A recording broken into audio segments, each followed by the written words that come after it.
প্রতিপালক রব্বে কারীম জাল্লা জালালুহু ওয়া তাকাদ্দাসাত আসমাউহু এর জন্য যে মহান আরশের মালিক আমাদেরকে সুস্থ রেখেছেন, সুন্দর রেখেছেন। প্রতি জুমআর ন্যায় এই জুমআতেও আল্লাহর পবিত্র ঘর মসজিদে আসার তৌফিক দান করেছেন। সকলে বলছে আলহামদুলিল্লাহ। আমি কথাটি প্রায় বলি যে মানুষ কতটা নেয়ামতে ভরপুর আছে এটা মানুষ হাসপাতালে যারা আছে তাদেরকে না দেখলে মানুষ উপলব্ধি করতে পারতো না। গত 2-3 দিন যাবত একজন ভাই এর সম্পর্কে ফেসবুকে দেখছিলাম। আমাদের একজন দিনী ভাই, ফেনীর সোনাগাজীর একজন দিনী ভাই, ভাই অথবা চিনতে পারছেন, তাই ভাবনা আছেন।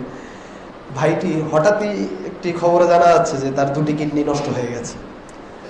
তো আমি গত রাত্রে ফোন দিলাম, গত রাত 11টার দিকে সম্ভবত ফোন দিলাম যে ভাই আপনার সাথে কথা বলা যাবে কিনা। তো ভাই বলছে যে আমি জিজ্ঞাসা করলাম আপনার কিডনি 2টাই হঠাৎ অকেজ হয়ে গেল, আপনি কি কোনো সিমটম আলামত পাননি?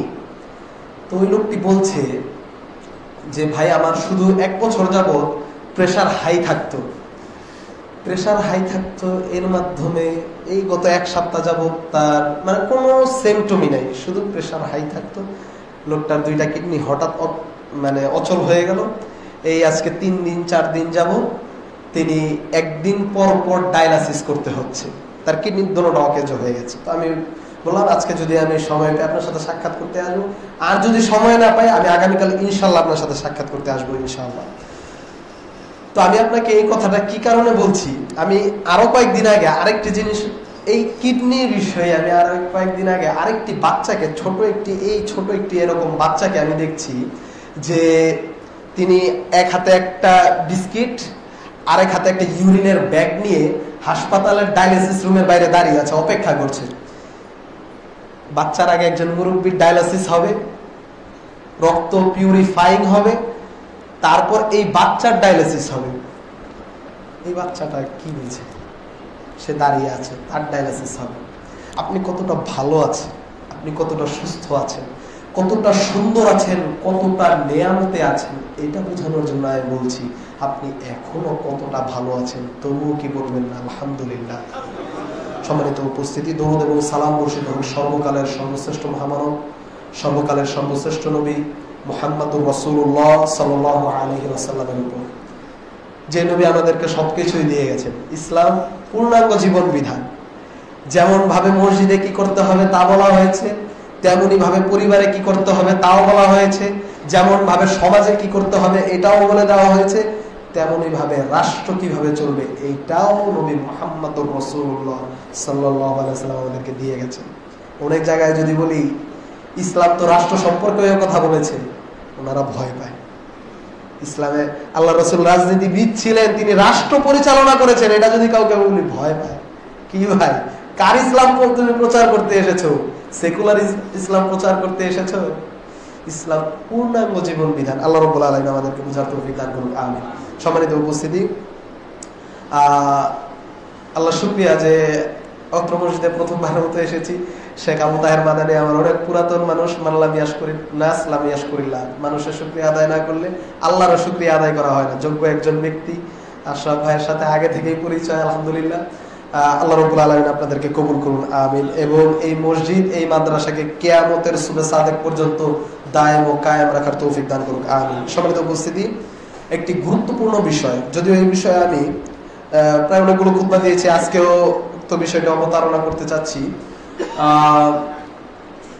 পৃথিবীতে এমন কোন মানুষ নেই, হোক হিন্দু, হোক খ্রিস্টান, হোক বৌদ্ধ, মুসলমান, ইভেন যে নাস্তিক, অ্যাথিয়েস্ট, যারা নিজেদেরকে অ্যাথিয়েস্ট বলে, অথবা ম্যাটারিয়ালিজমে বিশ্বাসী, যা দেখে না তা বিশ্বাস করে না, পৃথিবীতে প্রত্যেকটা মানুষ কোনো না কোনো ভাবে আল্লাহর কাছে চায়।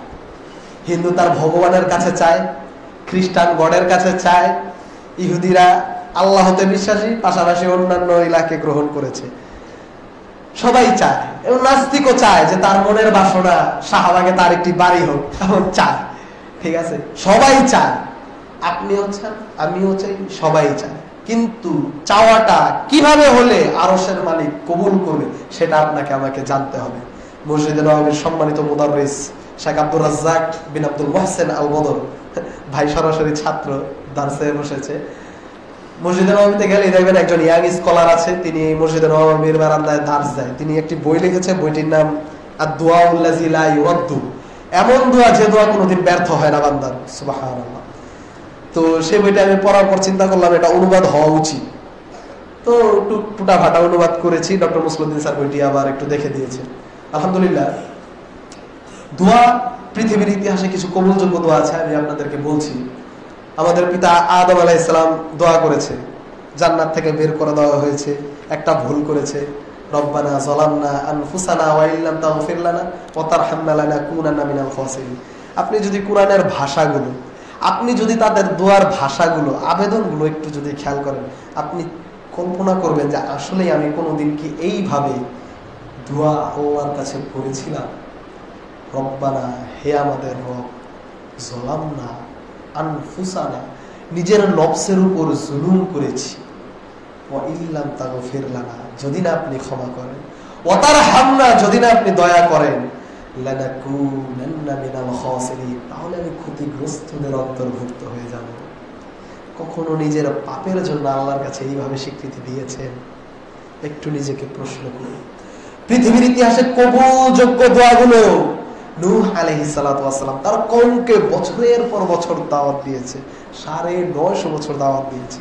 দাওয়াত দেওয়ার পর কাউকে পেলাম না, সবাই ফিরারা ভেগে ভেগে যেত। তারপর বদদোয়া করা শুরু করেছে, রব্বিলা তাদার আলাল আরদি মিনাল কাফিরিনা দাইয়ারা, হে রব, এই কাফেরদের আন্ডা বাচ্চা, এদেরকে আর বাঁচায় রাখেন না। ইনতাযারহুম ইউদিল্লু ইবাদাক, এদের আন্ডা বাচ্চারা যদি রব আপনি বাঁচায় রাখেন, তারা পরবর্তী প্রজন্মকে ধোঁকা দিবে, ধ্বংস করবে, পথভ্রষ্ট করবে। কবুলযোগ্য দোয়া, কিন্তু এটা ছিল বদদোয়া। চুলা ফেটে ফেটে পানি বের হওয়া শুরু হলো। এদিকে অনেক কথা আছে, লম্বা বলবো না। কবুলযোগ্য দোয়া, আসিয়া ইমান আনলো আরশের মালিকের উপর। আসিয়া ইমান আনলো, হ্যাঁ। ফেরাউন বললো আনা রব্বুকুমুল আলা, আমি সবচেয়ে বড় রব। আলাইসা লি মুলকু মিসর ওয়া হাযিহিল আনহার, হ্যাঁ। কত বড় অধ্যত্ত ফেরাউন ছিল, কত ভয়াবহতার কথা ছিল, আপনি আশ্চর্য হবেন। সবাই তো হাইলাইট করে আনা রব্বুকুমুল আলা, আমি সবচেয়ে বড় রব ফেরাউন বলতো, এটা বলে। কিন্তু ফেরাউন আরো কয়েকটা কথা বলতো। ফেরাউন বলতো আলাইসা লি মুলকু মিসর ওয়া হাযিহিল আনহার, আমি কি সেই এই মিশরের, আলাইসা লি মুলকু মিসর ওয়া হাযিহিল আনহার, এই যে মিশরের তলদেশ যে নীল নদ যে প্রবাহিত হয়, এই নীল নদ যুক্ত এই মিশরের মালিক কি আমি নই, বাদশা কি আমি নই, এইভাবে বলতো। কত উদ্ধত্ততা। আপনাদের আশেপাশে এরকম অনেকে অনেক কিছু বলে এখন দেশের বাইরে আছে, অনেকে এরকম উদ্ধত্ত কথা বলতো। এই দেশ আমাদের, আমার বাপের, আমার সব, আমার জনগণ, যেইভাবে বলবো সে, অনেকে বলতো না। ফেরাউন এইভাবে বলতো আলাইসা লি মুলকু মিসর ওয়া হাযিহিল আনহার। আল্লাহ রাব্বুল আলামিন এইভাবেই ছেড়ে দিবে? ছাড়েনি। তার ঘরে তার স্ত্রী ঈমান আনলো, হ্যাঁ। আমার স্ত্রী আমার উপর ঈমান না এনে আবার কোন রবের উপর ঈমান এনেছে, তাকে ধরলো, তাকে হত্যা করছে। আসিয়াকে, এক নারীর কথা। আশ্চর্য হবেন তার দুয়ার ভাষা শুনলে, আমি নিজে আশ্চর্য হয়ে যাই। এই নারী কিভাবে এই ভাষা উচ্চারণ করতে পারে? এই নারীর জান বেরোয় বেরোয়, তাকে হত্যা, মৃত্যুদণ্ড দিচ্ছে ফেরাউন, জান বেরোয় বেরোয় অবস্থা। এই নারী রবের কাছে দোয়া করছে, রব্বিবনিলি ইনদাকা বাইতান ফিল জান্নাহ, প্রভু হে, তোমার পাশে জান্নাতে একটা ঘর বানায়া দিও। সুবহানাল্লাহ, কল্পনা করা যায়? আমার যদি জান বেরোয় বেরোয় অবস্থা, মারে বাপরে, বাঁচারে, মরলাম রে, মারো কে? এই নারী আল্লাহর কাছে দোয়া করছে, কবুলযোগ্য দোয়া। আল্লাহ সূরা তাহরিমে সম্ভবত এই আয়াত উল্লেখ করে দিচ্ছে, তোমাদের জন্য মাসাল, তোমাদের জন্য কি মিসাল, উদাহরণ। এই নারী কিভাবে আল্লাহকে ডেকেছে, এইভাবে কোনোদিন ডেকেছে? আমরা তো বলছি কবুলযোগ্য দোয়া, যে দোয়াগুলো পৃথিবীর ইতিহাসে কবুল করা হয়েছে। বলে ইসরায়েলি একটা বর্ণনা আছে, ইসরায়েলি একটি বর্ণনা, ডক্টর আয়েদ আল কারনি একটি খুতবার ভিতরে বলছে এই ঘটনাটি এমন যে দেখুন দোয়ার ভাষাগুলো কেমন ছিল। আমি যদি শুধু পৃথিবীর ইতিহাসে কবুলযোগ্য দোয়াগুলো আপনাদের সামনে উপস্থাপন করি, এটাই যথেষ্ট হয়ে যাবে আপনাদের দোয়ার ভাষা স্বাবলম্বী হওয়ার জন্য। আপনাদের দুয়ার ভাষা স্বচ্ছ হওয়ার জন্য হে যুবক ভাইয়েরা, হে মুরব্বীরা, কোনদিন কি এইভাবে দোয়া করেছেন আপনার রবের কাছে? ইউসুফ আলাইহিস সালামকে যখন তার পিতা হারিয়ে ফেললো, ভাইরা কুয়ার ভিতরে ফেলে আসলো, বিস্তারিত বলবো না, বিস্তারিত বলছি না। ইউসুফ আলাইহিস সালামকে যখন তার ভাইরা কুয়ার ভিতরে ফেলে আসলো, তাকে ওই দিক থেকে নিয়ে গিয়ে বিক্রি করে দেওয়া হলো মিশরে দাস হিসেবে। তারপর কোনো ভাবে তিনি মিশরের মন্ত্রী হয়ে গেলেন। তো পিতা ইয়াকুব পৃথিবীর ইতিহাসে নবী ইব্রাহিমের ঘরে এসেছে ইসহাক এবং ইসমাইল, ইসহাকের ঘরে এসেছে ইয়াকুব, ইয়াকুবের ঘরে এসেছে ইউসুফ। নবীর ছেলে নবী, নবীর ছেলে নবী, নবীর ছেলে নবী। এটা ইতিহাসে এরকমটা ঘটেনি। তারা অনেক সম্মানিত একটি পরিবার। তো সন্তান ইউসুফকে পিতা ইয়াকুব এত ভালোবাসতো, এত ভালোবাসতো। দুইটা পুত্রকে আল্লাহর এই নবী অনেক ভালোবাসতো। একটা ছিল ইউসুফ আর একটা ছিল বিনিয়ামিন। এই দুই পুত্রকে তিনি অনেক ভালোবাসতো। আর এই দুই পুত্র এক মায়ের ঘরে, আর বাকি বাকিগুলো এসেছে রাখেলের ঘর থেকে। ইহুদি জাতির ইতিহাস হয়তো ইনশাল্লাহ কোনো একদিন আপনাদের সামনে আলোচনা করলে বুঝতে পারবেন। তো এই দুই পুত্রের প্রতি অন্যান্য ভাইরা সবসময় হিংসা করতো। কুয়ার ভিতরে ফেলে রেখে এসেছে। পিতা, এটা ইসরায়েলি বর্ণনা, আগে থেকে বলে দিচ্ছি, দোয়া কিভাবে করেছিল ইয়াকুব আলাইহিস সালাম সুন্তানকে হারিয়ে এত কান্না করলেন, এতটাই কান্না করলেন, পিতা তার দুই চোখের জ্যোতি হারিয়ে ফেললেন। সুবহানাল্লাহ, এতটা কান্না করেছে। একদিন রাতে এই বৃদ্ধ পিতা আল্লাহর কাছে দুই হাত তুলে এভাবে দোয়া করছে। দেখুন শব্দগুলো কি বলেছে। তিনি আল্লাহকে বলছে, ইয়া রব, হে রব, আমা তারহাম দাফি, আপনি কি এই দুর্বলকে সাহায্য করবেন না? আমা তারহাম শাইবাতি, এই বৃদ্ধকে কি আপনি সাহায্য করবেন না? আমা তারহাম কিবার সিন্নি, এই যে বয়সের ভারে আঁঠো হয়ে গেছি, এই যে হাড্ডিগুলো এখন জং ধরে গেছে, এই বৃদ্ধকে আপনি কি সাহায্য করবেন না? আমা তারহাম জিল্লাতি, এই অপমানিতকে কি আপনি সাহায্য করবেন না? আমি বয়সের ভারে আঁটো হয়ে গেছি, দুর্বল হয়ে গেছি, অপমানিত হয়ে গেছি, বয়স্ক হয়ে গেছি। এই দুর্বলকে, এই বৃদ্ধকে, এই আঁটো ব্যক্তিকে, এই অন্ধ ব্যক্তিকে কি আপনি সাহায্য করবেন না? আল্লাহ রাব্বুল আলামিন ওহী করলেন, ওয়া ইজ্জাতি ওয়া জালালি ওয়া ইরতিফাই খালকি লাউ কানা ইউসুফ মাইয়াতান লাহিয়তু লাক, আমার ইজ্জতের কসম, আমার বরত্বের কসম, আমার জালালিয়াতের কসম, ইউসুফ যদি মারাও যেত আমি ইউসুফকে আবার জীবিত করে তার কাছে প্রেরণ করতাম। আমি বলছি আপনার দুয়ার ভাষাটা কেমন হবে? আমি বলছি আপনার দুয়ার ভাষাটা কেমন হবে? আপনি কিভাবে আপনার রবের কাছে চাইলেন? আশ্চর্য হবে। দোয়া করতো মুহাম্মদুর রাসূলুল্লাহ সাল্লাল্লাহু আলাইহি ওয়াসাল্লাম, হ্যাঁ, আল্লাহুম্মা ইন্নী আবদুক, হে রব আমি তোমার গোলাম। আর আপনাদের এদিকে তো অনেকে নবীর গোলাম হয়ে গেছে। আমরা প্রায় বলি, অনেকে নাম রাখে, এটা আমাকে বলতেই হবে, নাম রাখে আব্দুল মুস্তাফা। আর কি তাদের ঐক্য, দোহরম মোহরম। আমি আব্দুল হাই সাইফুল্লাহ ভাইকে বলেছি, ভাই এই যে আপনারা ঐক্য করলেন, শায়েখ মিজান আজহারি হাফেজাহুল্লাহ, আপনারা যে ঐক্য করলেন, এক টেবিলে বসলেন, ঠিক আছে মানলাম, খুব ভালো লেগেছে। আপনি কবর পূজারী, মাজার পূজারীকে কি মনে করে নিলেন? সে কি আপনার আকীদা বিশ্বাস গ্রহণ করবে? সে কি সালাফিয়ত গ্রহণ করবে? অন্তত পক্ষে আপনারা যে ইখওয়ানি মানহাজের তাকি তারা গ্রহণ করবে? তা তো কোনোদিন গ্রহণ করবে না। সে তো ফিরে গিয়ে আবার কান্নাকাটি করে কালেমা পড়ে মুসলমান হচ্ছে। আপনি কাকে দাওয়াত দিলেন? কার কাছে আপনি বুক মিলালেন? আপনি তো তার কবর পূজা, মাজার পূজাকে আপনি আরো সার্টিফাইড করে দিলেন। ঠিক নয় কি? আপনার মাধ্যমে যত মানুষ কবর পূজা করতো না, আব্দুল হাই সাইফুল্লাহ, শেখ আহমদুল্লাহ, তাদের বক্তব্যে মানুষজন কবর পূজারই না, তাদের বক্তব্য যারা ফলো করে।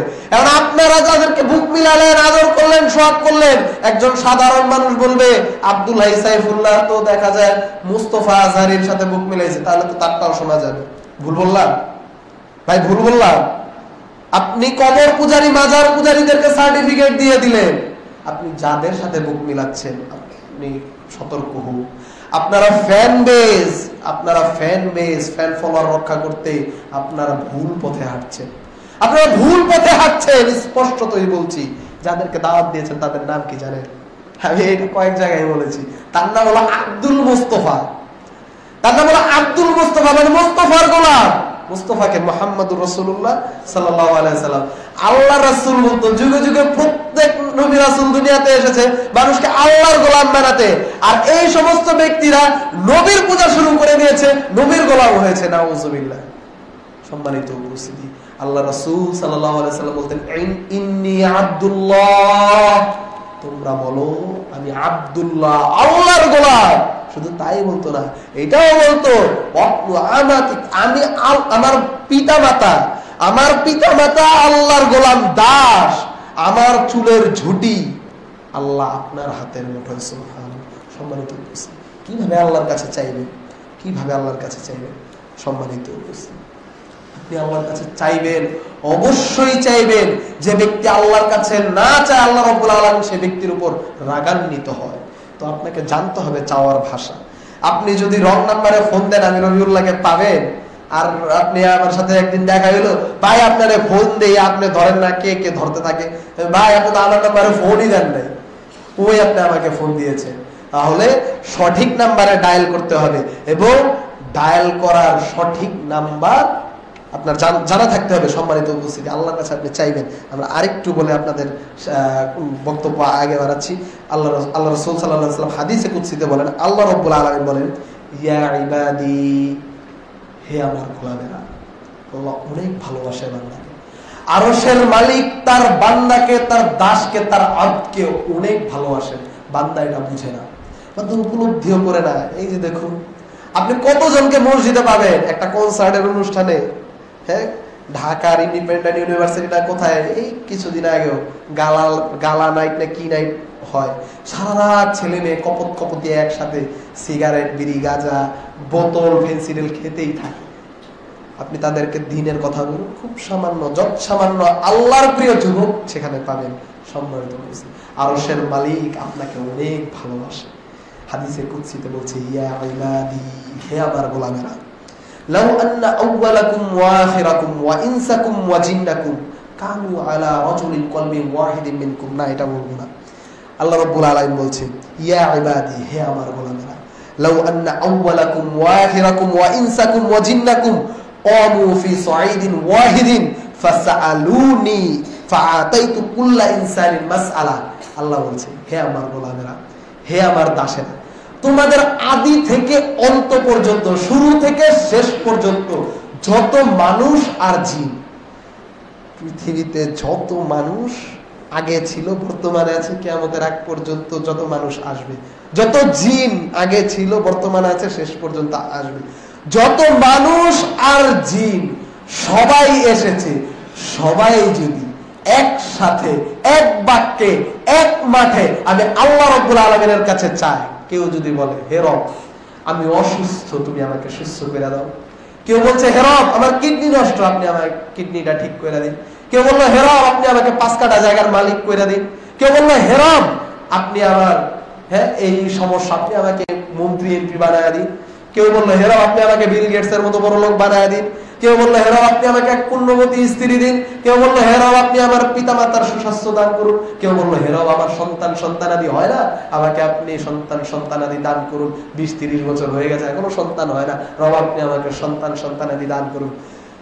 পৃথিবীর আদি থেকে অন্ত পর্যন্ত প্রত্যেক মানুষ আর জিন, প্রত্যেক মানুষ আর জিন সকলে যদি একসাথে, এক বাক্যে, এক মাঠে, একসাথে, একযোগে আল্লাহর কাছে তাদের চাহিদাগুলো পেশ করে, আর আল্লাহ বলছে আমি আল্লাহ যদি একসাথে, এক বাক্যে, এক মাঠে একত্রে সবার মাসআলাগুলো পূরণ করে দেয়, আমি আল্লাহ রাব্বুল আলামিনের অতটুকুও কমবে না, যতটুকু একটি সমুদ্রের সুত চুবিয়ে ওঠানোর পর যতটুকু না কমবে, আমি আল্লাহ রাব্বুল আলামিনের দেওয়ার ভান্ডার থেকে ততটুকুও কমবে না। আপনি চান, আপনি চান, চাইতে এত লজ্জা কেন? আপনি আল্লাহর কাছে চান, আপনি প্রতিনিয়ত আল্লাহর কাছে চান, যেইভাবে আল্লাহর নবী মুহাম্মদুর রাসূলুল্লাহ সাল্লাল্লাহু আলাইহি ওয়াসাল্লাম চেয়েছে সেইভাবে আপনি চান। চাওয়ার নিয়ম জানুন। সম্মানিত উপস্থিতি, 10-12টি নিয়ম আছে, সেই নিয়ম যদি আপনারা ফলো করেন ইনশাআল্লাহ, এইভাবে ইবনুল কাইয়্যিম রাহিমাহুল্লাহ বলেছে, সেই বান্দার দোয়া অবশ্যই অবশ্যই কবুল হয়, অথবা তার দোয়া কখনোই বিফলে যায় না। আমরা আপনাদেরকে সময়গুলো বলছি। 6টি সময় রয়েছে, যে 6 সময় বান্দা যদি দোয়া করে তার দোয়া অবশ্যই অবশ্যই কবুল হবে বলে আল্লাহ রাসূল সাল্লাল্লাহু আলাইহি সাল্লাম নিজে হাদিসে বর্ণনা করেছেন। তার মধ্যে 6টি সময়ের একটি সময় হচ্ছে রাতের 3 ভাগের শেষ ভাগ। আপনারা হাদিসটা সম্ভবত জানেন, প্রতিনিয়তই আপনাদেরকে জানানো হয়। তারপর আমরা আরেকবার ফাযাক্কির ফাইন্না যিকরা তানফাউল মুমিনিন, আমরা শুধু স্মরণ করিয়ে দিচ্ছি আপনাদেরকে। ইয়ানজিলু রাব্বুনা তাবারাকা ওয়া তাআলা হিনা ইয়াবকি সুলুসুল লাইলিল আখির। আল্লাহ রাসূল সাল্লাল্লাহু আলাইহি সাল্লাম বলেন, আল্লাহ রাব্বুল আলামিন রাতের 3 ভাগের শেষ ভাগে প্রথম আকাশে চলে আসেন এবং আল্লাহ রাব্বুল আলামিন বান্দাদেরকে এই বলে বলতে থাকে, মাইয়াদউনি ফাস্তাজিবা লাহু, কে আমাকে ডাকছো আমি তার ডাকে সাড়া দেব। মাইয়াসআলুনি ফাউতিয়াহু, কে আমার কাছে চাইছো আমি আল্লাহর কাছে চাও, আমি আল্লাহ তোমাকে দিয়ে দিব। সুবহানাল্লাহ। মাইয়াস্তাগফিরুনি ফাআগফির লাহু, কে আমার কাছে ক্ষমা ভিক্ষা করছো আমি আল্লাহর কাছে ক্ষমা চাও, আমি আল্লাহ তোমাদেরকে ক্ষমা করে দেব। সুবহানাল্লাহ। তাহলে রাতের 3 ভাগের শেষ ভাগ, এক ভাগ যেটা, সেই সময় আমরা আল্লাহর কাছে চাইবো ইনশাআল্লাহ, সেই সময় দোয়া কবুলের সময়। আরেকটি গুরুত্বপূর্ণ সময় আজানের সময়। আজানের সময় বান্দার দোয়া কবুল হয়। আল্লাহ রাসূল সাল্লাল্লাহু আলাইহি সাল্লাম, বিশুদ্ধ সহিহ বুখারী মুসলিমের হাদিস, হাদিসটা এই যে আল্লাহ রাসূল সাল্লাল্লাহু আলাইহি সাল্লামকে একজন সাহাবী এসে বলছে, হে আল্লাহর নবী, মুয়াজ্জিন তো সব ফজিলত নিয়ে নিচ্ছে, আমাদের সাধারণ মানুষের জন্য কি রাখা হইলো? আল্লাহ রাসূল সাল্লাল্লাহু আলাইহি সাল্লাম বললেন, হ্যাঁ মুয়াজ্জিন যা বলে মিসলামা ইয়াকুল, তোমরাও তাই বলো। তারপর ফাসআল মা তুতা, তুমি যা চাও আল্লাহর কাছে চাইতে পারো, তারপর তুমি দোয়া করো। তার মানে বোঝা যাচ্ছে মুয়াজ্জিনের আজানের পর, আজানের জবাব দেওয়ার পর আপনি আল্লাহর কাছে দোয়া করতে পারবেন। তৃতীয়ত আরেকটি সময়, একটার সাথে আরেকটা রিলেটেড, আজান এবং ইকামতের মধ্যবর্তী একটা সময় আছে। আল্লাহ রাসূল সাল্লাল্লাহু আলাইহি সাল্লাম বলেন, ইযা নুদিয়া লিস-সালাত, যখন তোমাদেরকে সালাতের জন্য ডাকা হয়, ওয়াফুতিহাত আবওয়াবুস সামা, তখন আকাশের দরজাগুলোকে খুলে দেওয়া হয়, ওয়াস্তুজিবা লাহুদ দুআ, তখন বান্দার দোয়াগুলোকে কবুল করা হয়। সুবহানাল্লাহ। তাহলে আজানের পর মসজিদে এসে বসে থাকা যাবে না, সুন্নাত নফল আদায় করে হাত তুলে আল্লাহর কাছে দোয়া করতে থাকবেন। আবার সম্মিলিত ভাবে ওইটা আবার করিয়েন না, ওটা আবার আল্লাহ রাসূল সাল্লাল্লাহু আলাইহি সাল্লামের হাদিস দ্বারা ওটার প্রমাণ পাওয়া যায়। সম্মানিত উপস্থিতি, আপনার চাওয়া, আপনার হৃদয়ের ব্যথা ইমাম সাহেব কিন্তু জানে না, একটা লজিকেও আসে না। দেখেন, সামগ্রিক দেশে খরা চলছে, সবার একই মাকসাদ, সবার একই চাওয়া, সবার একই মনস্কামনা, বৃষ্টি লাগবে, সবাই একসাথে সম্মিলিত দোয়া করে, ঠিক নয় কি? বুঝাই তো যায়। আমার হৃদয় ব্যথা, আমার সন্তান হয় না, ইমাম সাহেব কিভাবে বুঝবে?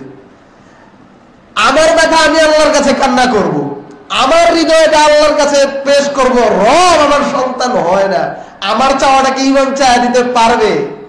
পারবে? আমার হৃদয়ের ব্যথা ইমাম জানে? জানে না। ইমামের কাছে বলতে পারেন, শেখ আমার জন্য দোয়া করবেন। নেককার মানুষের কাছ থেকে দোয়া চাওয়া যায়, সম্মিলিত ভাবে এই দোয়া হাদিসের। সম্মানিত উপস্থিতি, আমরা এই বিষয়ে বলছি না।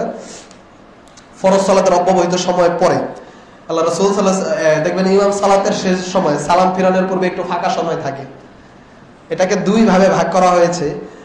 আপনার তাশাহুদ, দুরুদ, মাসুরা এগুলো শেষ করার পর একটা ফাঁকা সময় থাকে, ওই সময় আপনি দোয়া করতে পারেন। আল্লাহ রাসূল সাল্লাল্লাহু আলাইহি ওয়াসাল্লাম একজন সাহাবীকে সালাত শিক্ষা দেওয়ার পর শেষ সময় বলছে, সুম্মা ইয়াতাখায়্যারু মিনাদ দুআ ইলাই ফায়াদউ, এরপর যে ফাঁকা সময়টা আছে তুমি যা চাও ফায়াদউ, তুমি আল্লাহর কাছে দোয়া করো। আল্লাহ রাসূল সাল্লাল্লাহু আলাইহি ওয়াসাল্লাম বলেছেন।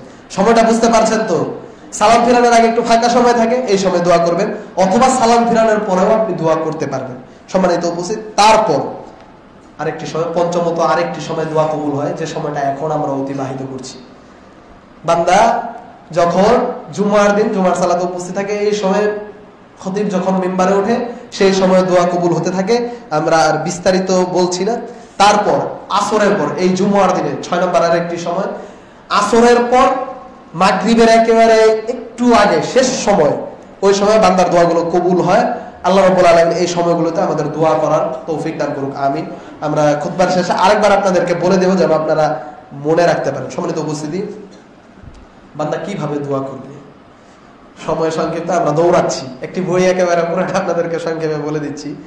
বান্দা দোয়া করার সময় কিছু ক্রাইটেরিয়া আছে, এগুলো আপনাকে ফলো করতে হবে, তবেই আপনার দোয়াগুলো কবুল হবে। এর মধ্যে প্রথম যে বিষয়টি শেখ আব্দুর রাজ্জাক বিন আব্দুল মুহসিন আল বদর উল্লেখ করেছে, তা হচ্ছে মনোযোগী অন্তর নিয়ে আল্লাহর কাছে দোয়া করতে হবে। আপনি আল্লাহর কাছে দোয়া করছেন, রব্বানা আতিনা ফিদ দুনিয়া হাসানা, আর বাসার কথা চিন্তা করতেছেন, বাচ্চা কি করতেছে। আপনি দোয়া করতেছেন রব্বানা আতিনা ফিদ দুনিয়া হাসানা, আপনি চিন্তা করতেছেন আপনার দোকানের হিসাব মিলাইতেছেন, সেই তো আল্লাহর কাছে কবুল হবে না। আল্লাহ রাসূল সাল্লাল্লাহু আলাইহি ওয়াসাল্লাম বলেন, উদুল্লাহ আনতুম মুকিনুনা বিল ইজাবা, তোমরা দোয়া আল্লাহর কাছে এমন ভাবে করো যেন এটা কবুল হবে, এর দৃঢ় বিশ্বাস তোমার হৃদয়ে আছে। আমার রব আমার দোয়া কবুল করবে, ইন্না রব্বি লাসামিউদ দুআ, আমার রব আমার দোয়া শুনে, আমার রব আমার দোয়া শুনে। কিছুদিন আগে একজন শাইখ কুষ্টিয়া ইসলামী বিশ্ববিদ্যালয়ের একজন বড় ভাই, অনার্স মাস্টার্স কুষ্টিয়া ইসলামী বিশ্ববিদ্যালয় করা, প্রায় কিছুদিন আগেই ভাই, আমার খুব কাছের ভাই, একজন আলেম মানুষ, খতিব, নাম বলবো না, তো ভাই আমাকে আমার দোকানে বলছে টাকা পয়সার সমস্যা, আলেম মানুষ, চাইলেও যে কোনো কাজ আমরা করতে পারি না, যে কোনো কাজ করতে পারি না, অনেক ধরনের অভাব অনটন। আমি বেখেয়ালেই কোরআনের আয়াত যে আমি আলামাকুম বিদুআইকা রব্বি শাকিয়া, হ্যাঁ আমি আমার রবকে ডেকে কোনো নিরাশ হই নাই, জাকারিয়া আলাইহিস সালাম বলেছিল, আমি ওনাকে বেখেয়ালে এই কথাটি বলেছি। মানুষের জীবনে কষ্টের সময় আসে, মানুষ সবকে ডাকবে আর রব তার দোয়া কবুল করবে না, সেই রবের ইবাদত আমরা করি না। আমরা এমন রবের ইবাদত করি, রব শুনে, রব ডাক শুনেন, রব আমাদের দোয়াও কবুল করেন। ওই ভাই চিন্তা করছে সৌদি আরব চলে যাবে, ওই ভাই চিন্তা করছে যে সৌদি আরব গিয়ে কোনো একটা কিছু করবো, এদিকে সবকিছু চাইলেও করা যায়, আলেম মানুষ, হ্যাঁ অনার্স মাস্টার্স করা সবকিছু। এখন আমি শুধু বেখেয়ালি কোরআনের এই আয়াতটা বলেছি, ওয়ালাম আকুন বিদুআইকা রব্বি শাকিয়া। হ্যাঁ আমি, জাকারিয়া আলাইহিস সালাম বলছিল, আমি আমার রবকে ডেকে কোনোদিন নিরাশই হই নাই, আমার রব আমার তো সবসময় কবুল করছে। গত পরশুদিন সম্ভবত মানে ফেসবুকে পোস্ট দিয়েছে একটা স্ক্রিনশট দিয়ে, যে শিক্ষক নিবন্ধন পরীক্ষার দ্বিতীয় ধাপে আলহামদুলিল্লাহ পাস হয়ে গেলাম, সুবহানাল্লাহ। আমি শুধু তার কমেন্ট বক্সে লিখলাম, ওয়ালাম আকুন বিদুআইকা রব্বি শাকিয়া।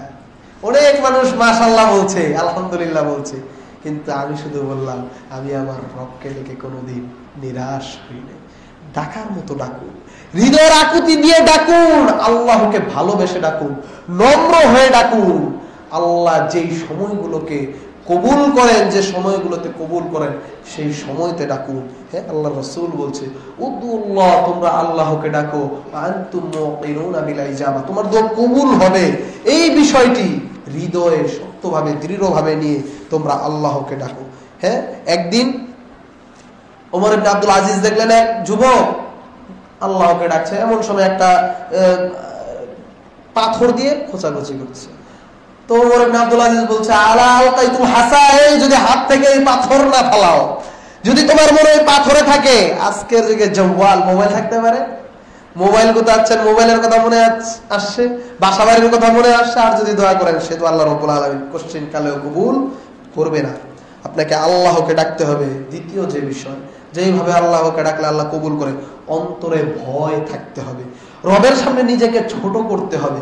আমি কত বড় পাতি নেতা, আমি কত বড় লোক, আমি কত বড় ব্যবসায়ী, আমি এত বড় হন্তু, আমি এত বড় ঝন্টু, এই সমস্ত বিষয় যদি মনে নিয়ে অহংকার হৃদয়ের ভিতরে থাকে, চাইলে চাইলাম না চাইলে নেই, ভালোই তো আছি খারাপ কি, ভালোই তো আছি খারাপ কি, এই সমস্ত বিষয়ের হৃদয়ে কোন রকম করলাম, সেই দোয়া আরশের মালিক কবুল করে না। সম্মানিত উপস্থিতি,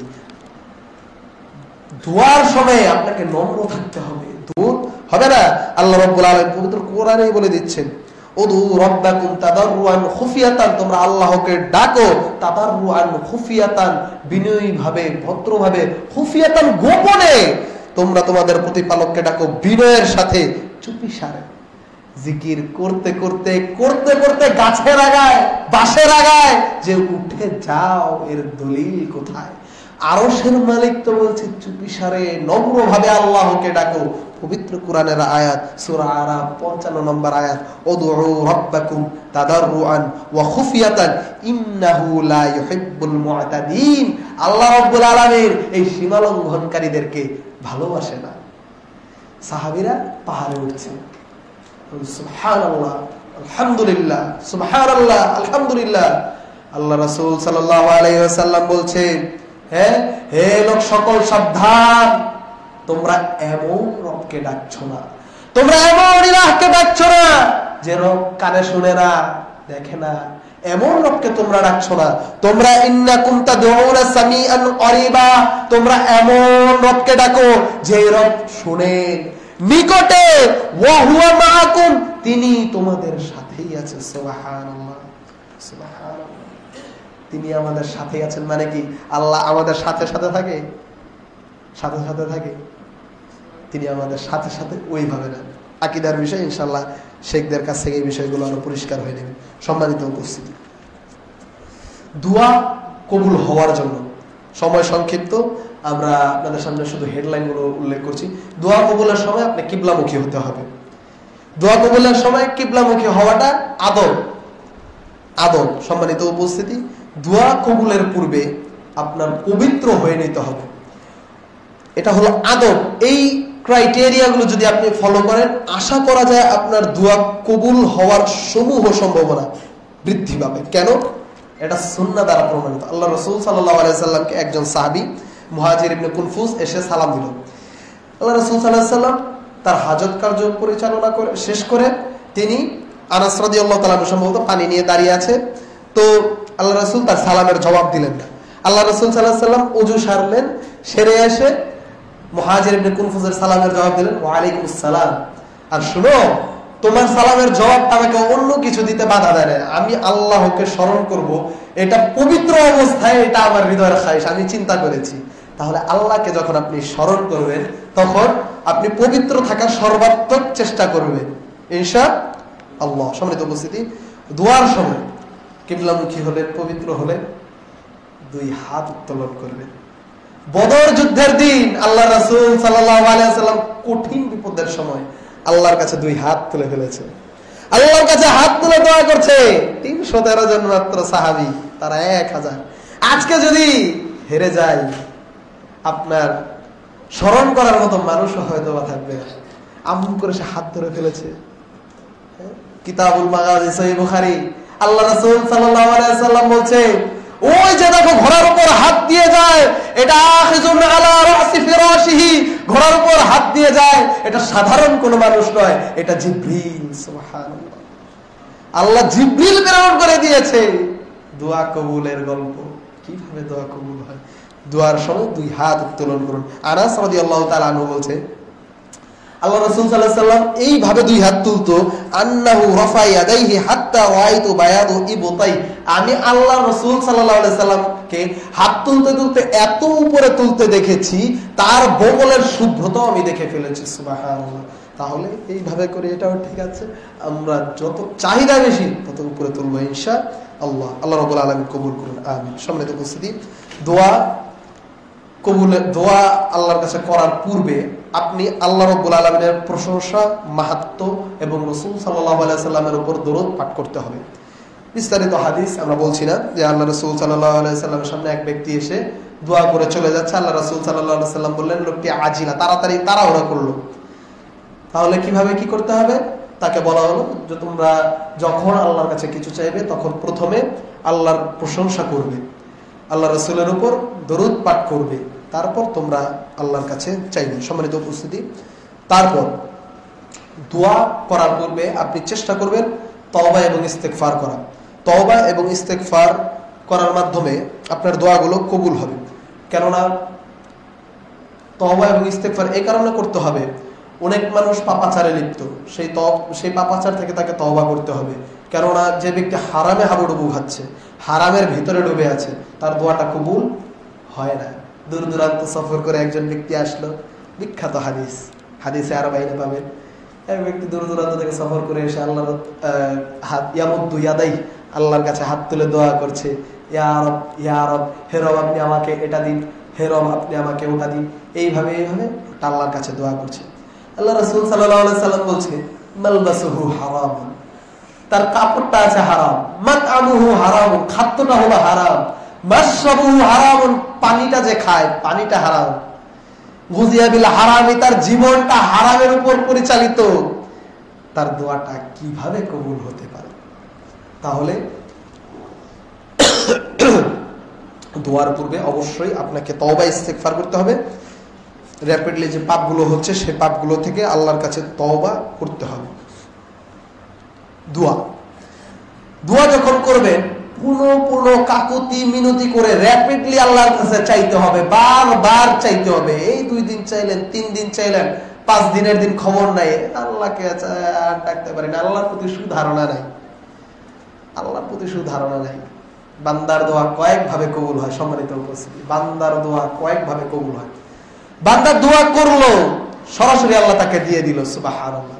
একটা বাড়ি চাইলেন, একটা গাড়ি চাইলেন, একটা চাইলেন যে আমি মাদ্রাসা মসজিদ করব, আল্লাহ সরাসরি আপনার সে দোয়া কবুল করলেন। বান্দা দোয়া করলো, আল্লাহ বান্দার জন্য যেটা সময় উপযোগী, সঠিক সময় সঠিক স্থানে তা দান করবেন। আল্লাহ রাসূল সাল্লাল্লাহু আলাইহি সাল্লাম মক্কা থেকে বিতাড়িত হয়েছে, দোয়া করেছে, মক্কা বিজয় আর কত বছর পর হয়েছে, দোয়া কত পরে কবুল, দোয়া কবুল হয়েছে, সঠিক সময় আল্লাহ আপনাকে দিবে। তৃতীয়ত, আপনি দোয়া করেছেন, আল্লাহ কবুলও করেছে, আল্লাহ রাব্বুল আলামিন আপনাকে এটা দুনিয়াতে দিবে না, এটা আল্লাহ রাব্বুল আলামিন বান্দাকে আখিরাতে দিবে। সুবহানাল্লাহ। সম্মানিত উপস্থিতি, তাই আল্লাহ রাসূল সাল্লাল্লাহু আলাইহি সাল্লাম এটা বলেন যে ইস্তাজাবু লিআহাদিকুম মা লাম ইয়াজাল, প্রত্যেক ব্যক্তির দোয়াই কবুল হয় যদি না সে তাড়াহুড়া করে। আর এই কথা না বলে দাউতু ফালাম ইস্তাজাবলি, আমি দোয়া করলাম আর আমার দোয়া কবুল হলো না, বান্দা এই কথা যদি না বলে তার দোয়া কবুল হয়। সুবহানাল্লাহ। তাহলে এই কথা বলা যাবে না যে আমি দোয়া করি আমার দোয়া কবুল হয় না। সম্মানিত উপস্থিতি, আমরা খুব দ্রুত আগে বাড়ছি। দোয়ার মধ্যে আশা রাখতে হবে, প্রবল আশা। আমরা আগেই বলেছি আমার রব আমাকে দিতে পারে, এই আশা রাখতে হবে এবং পরকালের ভীতিও রাখতে হবে। সম্মানিত উপস্থিতি, দোয়া কবুল হওয়ার জন্য আল্লাহর যে সিফাত, নাম এবং গুণাবলীর মাধ্যমে আল্লাহকে চাইতে হবে। রিজিকের কমতি আছে, বলেন ইয়া রাজ্জাক, হে রাজ্জাক, হে রিজিক দাতা, আপনি আমার রিজিক বাড়ায় দিন। তার নাম এবং গুণাবলীর মাধ্যমে আল্লাহর কাছে চান। আল্লাহ রাব্বুল আলামিন তো বলেই দিয়েছে, ওয়ালিল্লাহিল আসমাউল হুসনা ফাদউ বিহা, আল্লাহর রয়েছে সুন্দর সুন্দর নাম, এই নামগুলো দিয়ে তোমরা আল্লাহকে ডাকো। সম্মানিত উপস্থিতি, আরেকটি বিষয় না বললেই নয়, দোয়ার পূর্বে আপনারা কিছু দান করুন। হাদিস আছে, আল্লাহ গোপন দান আল্লাহ রাব্বুল আলামিনের রাগকে মিটিয়ে দেয়। সুবহানাল্লাহ। তো আপনি গোপনে আপনি দোয়া, আপনি চান আপনার দোয়াগুলো কবুল হোক, সেই ক্ষেত্রে আপনি গোপনে কিছু দান করে দিন, ইনশাআল্লাহ আপনার দোয়া আল্লাহ রাব্বুল আলামিন কবুল করবে। সম্মানিত উপস্থিতি, ওই দোয়াগুলোর ব্যাপারে আপনারা কনসার্ন হন, ওই দোয়াগুলো আপনারা মুখস্থ করার চেষ্টা করুন, যেই ইসমে আজম এর মাধ্যমে আল্লাহ রাসূল সাল্লাল্লাহু আলাইহি সাল্লাম দোয়া করতে স্বীকৃতি দিয়েছেন। যেমন এক ব্যক্তি একদিন দোয়া করলেন, তার দোয়ার ভিতরে এই কথাগুলো ছিল, আল্লাহুম্মা ইন্নী আসআলুকা বিআন্নী আশহাদু আন্নাকা আনতাল্লাহু লা ইলাহা ইল্লা আনত আল আহাদুস সামাদুল্লাযী লাম ইয়ালিদ ওয়া লাম ইউলাদ ওয়া লাম ইয়াকুল লাহু কুফুয়ান আহাদ। এইভাবে দোয়া করে একজন ব্যক্তি চলে যাচ্ছে। আল্লাহ রাসূল সাল্লাল্লাহু আলাইহি ওয়াসাল্লাম বলছে, এই ব্যক্তিটি যে বাক্যের মাধ্যমে আল্লাহর কাছে দোয়া করেছে, এইভাবে যদি কেউ আল্লাহর কাছে দোয়া করে, আল্লাহ রাব্বুল আলামিন তার দোয়া কবুল করে। সুবহানাল্লাহ। কেউ যদি এই বাক্যের মাধ্যমে আল্লাহর কাছে চায়, আল্লাহ রাব্বুল আলামিন তাকে তা দিয়ে দেয়। সুবহানাল্লাহ। তাহলে এই ইসমে আজমগুলো আমরা ইনশাআল্লাহ মুখস্থ করার চেষ্টা করব। এই আপনাদের জন্য আমি বইটি 2 বছর আগে অনুবাদ করেছি, বইটি অল্প কিছু আপনাদের জন্য নিয়ে এসেছি, 50-60 কপি হবে। আপনারা ইনশাআল্লাহ চেষ্টা করবেন নিয়ে যাওয়ার, মাত্র 50 টাকা হাদিয়া ইনশাআল্লাহ গেটে থাকবে। তো আমরা যে বিষয়গুলো আপনাদের সামনে উপস্থাপনা করলাম, সেগুলো হচ্ছে দোয়া বান্দার কিভাবে কবুল হতে পারে। বান্দার দোয়া কবুল হওয়ার জন্য কিছু সময় আছে, সেই সময়গুলো হচ্ছে রাত্রের 3 ভাগের শেষ ভাগ, হ্যাঁ, তারপর ফরজ সালাতের অব্যবহিত শেষ সময়, আজান এবং ইকামতের আজানের একেবারে শেষ সময়, আজান শেষ হলো তারপর একেবারে সরাসরি দোয়া করলেন, তারপর আজান এবং ইকামতের মাঝামাঝি একটি সময় আছে, তারপর জুমার দিনে খতিব যখন মেম্বারে ওঠে, তারপর জুমার দিনে আসরের একেবারে শেষ সময়, মাগরিব হবে তার একটু আগে, এই সময় বান্দা দোয়া করলে দোয়া কবুল হয়। তারপর আপনি দোয়া করবেন মনোযোগী অন্তর নিয়ে, আপনি যেটা আল্লাহর কাছে চাচ্ছেন তাতে দৃঢ়প্রত্যয়ী হবেন। তারপর অন্তরে ভয় নিয়ে আল্লাহর কাছে চাইবেন। তারপর দুয়ার সময় কিবলামুখী হবেন। অতঃপর দুয়ার সময় চেষ্টা করবেন পবিত্র হওয়ার, পবিত্র থেকে দোয়া করার। তারপর আল্লাহর কাছে দোয়া করবেন 2 হাত তুলে। তারপর আল্লাহর কাছে দোয়া করার সময় আল্লাহর প্রশংসা এবং তার নবীর উপর দরুদ পাঠ করবেন। আর কিছু পারেন না, কিভাবে আল্লাহর প্রশংসা করবেন? আলহামদুলিল্লাহি রাব্বিল আলামিন, একটু তো পারবেন আল্লাহর প্রশংসা করতে, সাল্লাল্লাহু আলাইহি ওয়াসাল্লাম, এতটুকু তো পারবেন। তারপর আপনি আপনার বাংলা ভাষায় আপনি দোয়া করুন। ইনশাআল্লাহ এই মূর্খের, এই অযোগ্যের, এই নাদানের দোয়া আরশের মালিক ইনশাআল্লাহ কবুল করবে ইনশাআল্লাহ। সম্মানিত উপস্থিতি, দোয়ার সময় তওবা ইস্তেগফার করবেন, পুনঃ কাকুতি মিনতি করে আল্লাহর কাছে চাইবেন। দুনিয়ার 4 টাকার এমপি, 5 টাকার মন্ত্রীর কাছে গিয়ে কত নম্র, কত ভদ্র, কত বিনয় প্রকাশ করেছেন, আর আরশের মালিকের সামনে দাঁড়াবে, আপনি একটু বিনয়ী হবেন না? সম্মানিত উপস্থিতি, দুয়ার মধ্যে আশা রাখতে হবে এবং পরকালের ভীতিও রাখতে হবে। সম্মানিত উপস্থিতি, দুয়ার মধ্যে আল্লাহর নাম এবং গুণাবলীর মাধ্যমে চাইতে হবে। দুয়ার পূর্বে কিছু দান করতে হবে, ইসমে আজমের মাধ্যমে দোয়া করতে হবে। দেখো, দোয়া আমরা করি, দোয়া মানুষের জীবনের সাথে অঙ্গাঙ্গি ভাবে জড়িত। সুফিয়ান ইবনে ওয়াইনা, সোহাবুল ইয়ামান ঘটনাটি এসেছে। সুফিয়ান ইবনে ওয়াইনা আরাফার ময়দানে দাঁড়িয়ে আছে। দেখুন, আমি আপনাদেরকে বলছি দুয়ার ভাষাগুলো মানুষের কেমন হওয়া উচিত। আমি দুয়ার বিষয়টি এখানেই শেষ করে দিচ্ছি। মানুষ আল্লাহর কাছে দোয়া করে, কিন্তু তার দুয়ার ভাষাগুলো সুন্দর নয়, দুয়ার ভাষাগুলো অগোছালো। আপনি একটু চেষ্টা করুন আপনার হৃদয়টাকে দুয়ার সাথে সম্পৃক্ত করে, আপনার হৃদয়টাকে আল্লাহর সাথে সম্পৃক্ত করে, হৃদয়ের কাকুতি মিনতি, যত নম্রতা, যত ভদ্রতা আছে, এটা আল্লাহর সামনে পেশ করতে। সুফিয়ান ইবনে ওয়াইনা আরাফার মাঠে দাঁড়িয়ে আছে, 1000 বছর আগের ঘটনা। তার পিছনে এক বেদুইন আল্লাহর কাছে দোয়া করছে। সুফিয়ান ইবনে ওয়াইনা বিখ্যাত তাবী, তিনি আল্লাহর কাছে দোয়া করছে, পিছে এক বেদুইন। বেদুইন হচ্ছে গ্রামের এক চাষি, দিন দুনিয়া বুঝে কম, আল্লাহর কাছে সে দাঁড়িয়ে দোয়া করছে। সুফিয়ান ইবনে ওয়াইনার পিছনে দাঁড়িয়ে সে আল্লাহর কাছে দোয়া করছে। সুফিয়ান ইবনে ওয়াইনা আবার পিছে কান যাচ্ছে, তার দোয়াগুলো শুনছে। ওই ব্যক্তি আল্লাহর কাছে দোয়া করছে এই বলে আরাফার ময়দানে যে, হে রব, দুনিয়ার নানা মানুষ নানা ভাষায় তোমার কাছে চাইছে, নানা মানুষ নানা শব্দের চেঁচামেচি করে তোমার কাছে চাইছে, বিভিন্ন বর্ণের মানুষ তোমার কাছে চাইছে, উঁচা মানুষ চাইছে, নিচা মানুষ চাইছে, ধনী মানুষও চাইতেছে, গরিব মানুষও চাইতেছে, হেরো, হ্যাঁ, আরবীয় চাইছে, চৈনিকও চাইছে, আজমিও চাইছে, বিভিন্ন মানুষ বিভিন্ন ভাষায়, বিভিন্ন রঙের মানুষ, বিভিন্ন বর্ণের মানুষ, বিভিন্ন ভাষায় শোরগোল করে চেঁচামেচি করে রব তোমার কাছে চাইছে।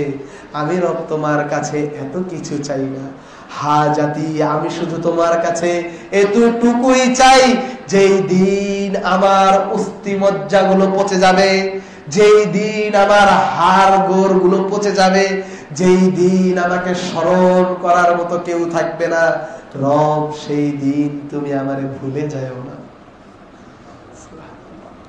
এইভাবে কোনদিন চেয়েছেন? এই আরব্য বেদুইন কি বুঝে? সে আল্লাহর কাছে কোন ভাষায় চাইছে, কিভাবে চাইছে? আল্লাহর কাছে চান। সম্মানিত উপস্থিতি, গুরুত্বপূর্ণ কিছু কথা। মসজিদ মাদ্রাসা কমপ্লেক্স চলছে, দুনিয়া থেকে চলে যাবে, আমরা চলে যাব, এটাই স্বাভাবিক। পূর্বসূরীরা চলে গেছে, আমরা যাওয়ার পথে আছি, পরবর্তীতে যারা আসবে তারাও চলে যাবে। কিন্তু এই যে মার্কাজ করে দিয়ে যাচ্ছেন, এই যে মার্কাজে আপনারা সময় দিচ্ছেন, শ্রম দিচ্ছেন, এটাই থাকবে, এটাই থাকবে। বান্দার মৃত্যুর পর সব আমলের দরজা বন্ধ হয়ে যায়, 3টি আমল ব্যতীত। এর মধ্যে এই যে আপনি সদকায়ে জারিয়া, যে সদকাগুলো করছেন, এই হলো মসজিদ মার্কাজ। হ্যাঁ, আপনারা চেষ্টা করুন। সম্মানিত উপস্থিতি, আপনাদের উচিত আমাদের মসজিদের মেম্বার থেকে, মেহরাব থেকে শুধু আপনাদেরকে স্মরণ করিয়ে দেয়। আসলে আপনাদের উচিত মসজিদ মাদ্রাসায় কি প্রয়োজন এটা জিজ্ঞাসা করা, আপনাদেরকে জিজ্ঞাসা করা, ভাই মসজিদটা কিভাবে চলছে, কোন জায়গায় কতটুকু বাকি আছে, আর কি কাজ। এটা তো আপনি এই শেখ আবু তাহের মাদানী অথবা আমাদের ভাইকে দিয়ে যাচ্ছেন না, আশরাফ ভাইকে দিয়ে যাচ্ছেন না, আপনি দিয়ে যাচ্ছেন আপনার পরকালীন ব্যাংক ব্যালেন্স। এটা আপনি চেষ্টা করুন মসজিদ মাদ্রাসায় কি প্রয়োজন আপনার, এটা কোরআন এবং বিশুদ্ধ হাদিস প্রচারের একটি তাওহীদের মার্কাজ। এই সমস্ত অঞ্চলে আমরা এসে দাওয়াতি কাজ করব, কথা বলবো, এটা তো আমরা পুরান ঢাকার মানুষ চিন্তাও করি না। আমরা তো মনে করতাম রাজশাহীতে কিছু সহিহ আকীদার মানুষ, ঢাকার পুরান ঢাকায় কিছু সহিহ আকীদার মানুষ, আর বল্লা টাঙ্গাইলের ওই সমস্ত জায়গায় কিছু সহিহ আকীদার মানুষ। এই 2-3 বছরে আমি যেই পরিমাণ সফর করলাম, আল্লাহুস সামাদ, এটা আসলে হৃদয়ে আশা জাগানি আর স্বপ্ন দেখার মতো। আমি প্রায় বলি, একজন দায়ীর জীবন, শেখ আবু তাহের আছে, একজন দায়ীর জীবন আসলে কেমন হয় আমি কল্পনার বাইরে ভাই। আসলে এত পরিমাণ মানুষ বিশুদ্ধ হাদিস, কোরআন এবং বিশুদ্ধ হাদিস সালাফি মানহাজ গ্রহণ করেছে। কই চলে গেছি গত সপ্তাহ, আগের সপ্তাহে ফেনী বঙ্গোপসাগরের একেবারে কাছাকাছি। ডক্টর সাইফুল্লাহ স্যারের প্রতিষ্ঠান, কতগুলো প্রতিষ্ঠান, তার মধ্যে একটা এইরকম সুন্দর মাদ্রাসা, মসজিদ, 300 ছাত্র ছাত্রী পড়ে।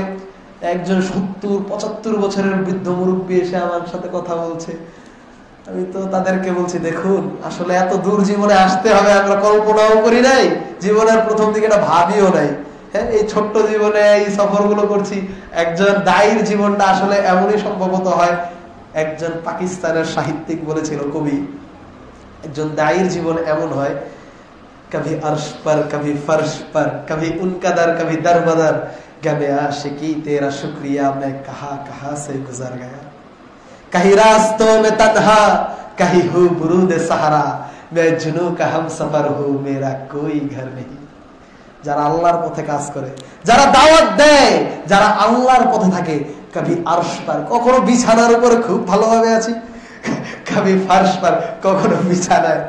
ডক্টর মুসলিউদ্দিন স্যারের একটা ঘটনা মনে পড়লো। শেরপুর একবার উনি একেবারে সীমান্ত অঞ্চলে খুতবা দিয়ে মাহফিলে গেছে। অনেক জায়গায় আলহামদুলিল্লাহ অনেক সম্মান আল্লাহ দিয়েছে। এমন এক বাসায় ছিল, সেই বাসায় এমন এক শীতের রাতে কাঁথা দিয়েছে, মাথা ডাকলে পা খুলে যায়, পা ডাকলে মাথা খুলে যায়। প্রচন্ড শীতের রাত শেরপুরে। তো এই আমি কথাটা এই কারণে বললাম, ওই কবি বলছে কবি আরশ পর কবি ফরশ পর, কখনো বিছানায় অনেক ভালোভাবে, কখনো ফরশ পর, কখনো জমিনে, কবি উনকাদার, কখনো আবু তাহেরের বাসায়, শেখ আবু তাহেরের বাসায়, কবি উনকাদার কবি দরবাদার, কখনো কারো ঘরেই না, কবি দরবাদার, গমে আশিকি তেরা শুক্রিয়া मैं कहां कहां से गुजर गया। জীবনে কত বিপজ্জনক রাস্তা দিয়ে চলে গেছি, কত বিপজ্জনক রাস্তা দিয়ে চলে গেছি। गमे आशिकी तेरा शुक्रिया मैं कहां कहां से गुजर गया, कभी रास्तों में तन्हा कहीं हूं बुरूद सहारा, मैं जुनू का हमसफर हूं मेरा कोई घर नहीं। আমাদের কোনো ঘর নাই, আমাদের কোনো ঘর নেই। সম্মানিত উপস্থিতি, আপনারা আপনাদের এই পরকালীন ব্যাংকে এই মসজিদটিকে আপনারা চেষ্টা করুন অত্র অঞ্চলের শ্রেষ্ঠ দিনের ইলমি মার্কাজ হিসেবে কবুল করিয়ে নেওয়ার ইনশাআল্লাহ। হে আল্লাহ, তুমি আমাদের এই মসজিদটিকে, এই মাদ্রাসাটিকে কবুল করো, আমিন। যোগ্য ব্যক্তি পেয়েছেন আরব থেকে পড়াশোনা করে আসা, আমরা ভাইদের ছাত্র হওয়ারও যোগ্য না, আমরা ভাইদের ছাত্র হওয়ারও যোগ্য না। অবশ্যই আরবের বড় বড় শেখদের কাছে তারা পড়েছে, যোগ্য একজন আলেম পেয়েছেন, যোগ্য পরিচালক বৃন্দ আছে। আপনারা চেষ্টা করুন, এটা আপনাদের সবার মার্কাজ, এটা আপনাদের সবার মসজিদ মাদ্রাসা। চেষ্টা করুন এলাকার কিছু মানুষকে এই মসজিদ, এই মাদ্রাসায় ভর্তি করিয়ে দেওয়ার। এরাই পরবর্তী প্রজন্ম। আপনাকে মানুষকে ধরে ধরে বলতে হবে না, ভাই তুমি তো বিদআত করছো, ইয়া নবী সালাম আলাইকা, বিদআত, আপনাকে বলতে হবে না। সে যখন নিজে কুরআন